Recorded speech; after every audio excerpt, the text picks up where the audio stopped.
And welcome, everybody, to the Kiosk Presents here in Buffalo and Western New York. You know, I was really excited when I heard I was going to get to interview the star of Philomena, and I thought, Judi Dench, an award-winning actress. But when I found out I was going to introduce the actual Philomena herself, I was doubly impressed. Philomena Lee, welcome to the Kiosk Presents. Thank you very much, John. Thank you. And we're joined by Jane Libberton, your daughter. Jane, welcome again. Thank you very much. You know, this is, it's on my date night for Friday to see Philomena. I've been looking forward to it.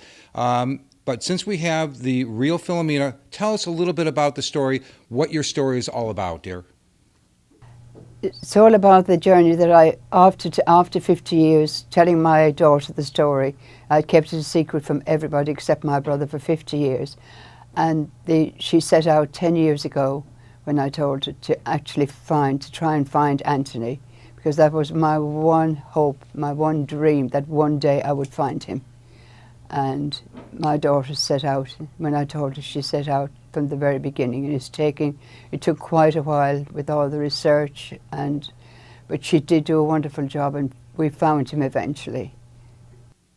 Philomena, you were a young lady back then. You were expecting a child, you were unmarried, and you found yourself in a sort of a home for unwed mothers. Is that the best description? That's right, yes, indeed, yes.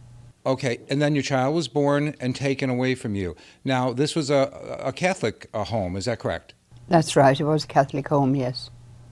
All right, and I read somewhere too, do you perceive, when you think back on this one, because I can't give away the story and all that, but there's a lot of wonderful things that take place and a lot of pain and suffering, and nobody can imagine except a mom the pain of being separated from her child as you did.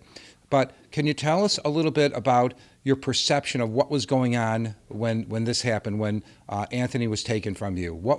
How did you perceive all of this? Well, I had signed him away in the June, and every day you'd expect to be told, but then he wasn't taken away until the December that same year, in 1955.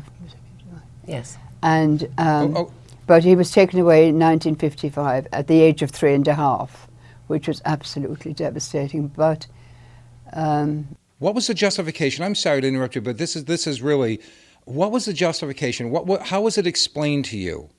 Well, they said, well, I couldn't leave the home, and there was nowhere I could go because my father didn't want to know. My brother was only very young at the time, he was only a young man himself. So I had nowhere, because my mother died when I was 6 years of age, and I was put into a convent school in Limerick, and there I stayed from 6 to 18. And I had no perception really of what was going to happen to him. We used to wait from day to day. I was there for 3.5 years and reared him for 3.5 years, and I had no idea. It just one day they came and they said he's going to America. So and the next thing I knew, he was just taken away, and he went out with another little girl. The family that wanted him, that adopted the little girl, didn't really want a boy because they had 3 boys of their own, but they took Anthony with them as well, which was so kind of the American family, and that was it, you know. So he was gone. And Jane, how did you get involved in the search for Anthony? Mum told me the story 10 years ago. She told me that she'd had a baby in the 1950s. So obviously I went on the trail of trying to find him. And I didn't realise at the time it was quite difficult to access any information, particularly in Ireland. So that's kind of where Martin Sixsmith came in and helped us on this journey to find the answers. All right, Jane, thank you so much. Philomena, Jane, wonderful having you here today. It's Philomena in movie theaters everywhere. You got to go see it. I'm going to go see it Friday night. And thank you for sharing your story with us. Thank you very much. Thank you.